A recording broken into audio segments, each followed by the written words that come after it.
59. gadā.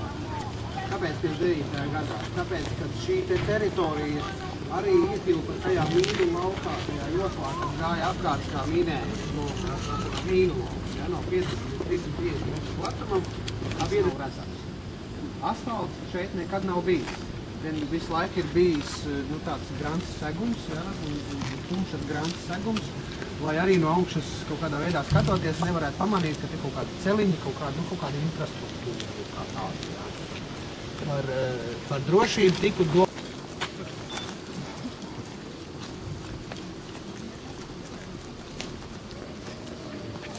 Jums vairāk būtu jāraugās uz šo te, jo tas ir viss, kas ir palicis pāri no apspriežu barakas. Kas tad te ir bijis? Te ir bijusi sākotnēji kokēta, kurā notikuši apsprieži, bet pēc tam ir uzbūvēta ar nopietnu betonātu, ar betonu. Iekšienē izveidojās tāda pretošanās kustība, kura diezgan aktīvi rīkojās, bet bija, protams, pakļauta ļoti lielai iespējami. Labāku stratēģiju, nacistiskā kustība tomēr bija ārkārtīgi visaptveroša. Tad redzat stiegrojums un betons par godu tiem 5 sapieriem, kuri gāja bojā atmīnēšanas procesā. Tas ir tā saucamais viesu bunkurs.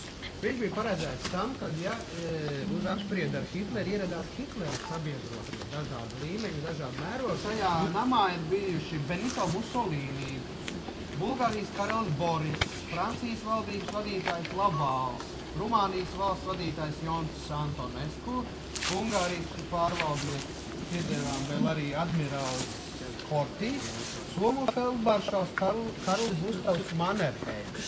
Tad šim tik izteikti neredz, bet praktiski visiem bunkuriem 4 stūros uz jumta ir bijuši 4 grozāmi zenitartilērijas lielgabali, kuros visu laiku ir sēdējuši puļņočiki, ja?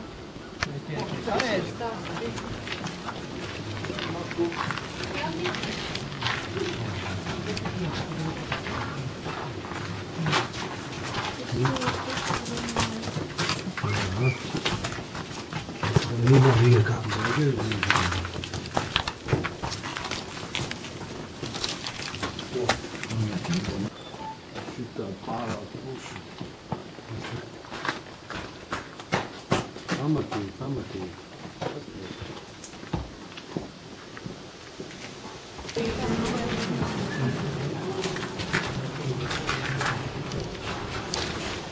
Kopējā platība zem zemes 80 kvadrātmetri. Tas ir, manuprāt, daudz. Kaut gan priekš Hitlera varbūt, ka nav.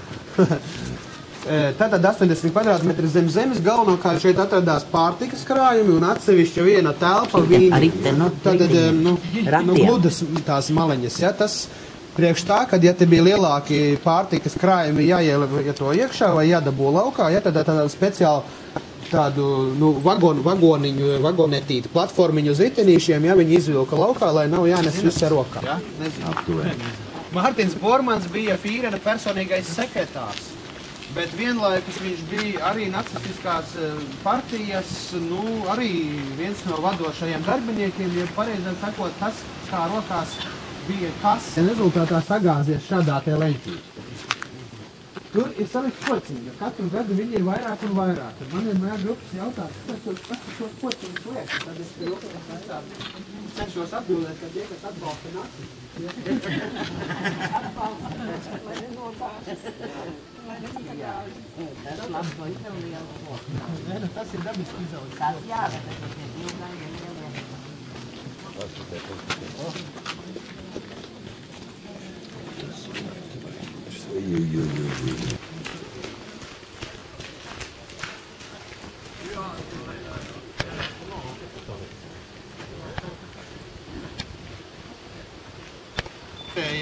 Tāds mazais karkas, 2 metri biezām sienām, tad nemitīgi tās sienas ir papildinās, un 44. gadā, kad Hitlers jau devās projām, kad viņš vairs tur nedzīvoja, tad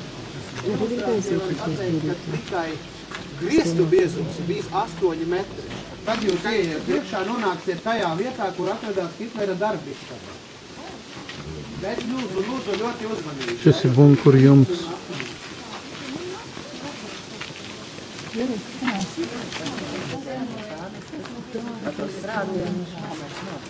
Šeit mēs redzam Hitlera darbistabas vietu bunkurā.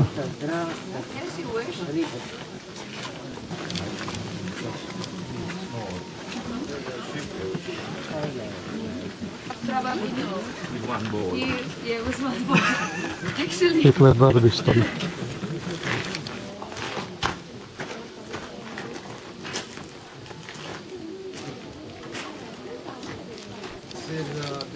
Gēringa bunkurs. Cilvēku masveida iznīcināšana. Nu, faktiski vislielākais kara noziedznieks ir Gērings. Es lasīju tādu interesantu Bunkurs numur informāciju par 16. to, kad Staļins līdz Eiropā salaupīts vērties un tam līdzīgi lietas. Tātad atšķirībā no Hitlera. Ļoti lēnām un uzmanīgi mēs te varam ieiet iekšā un druskuņi apskatīt. Mūzikas skanējis ar stāba meitenēm bijis sirpēs. Wehrmacht galvenā štaba bunkurs.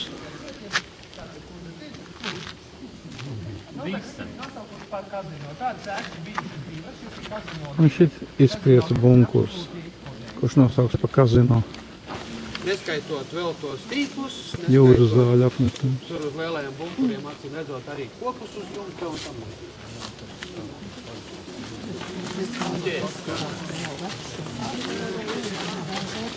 Katlumājas skurstenis. Tas ir kā jūras zālē.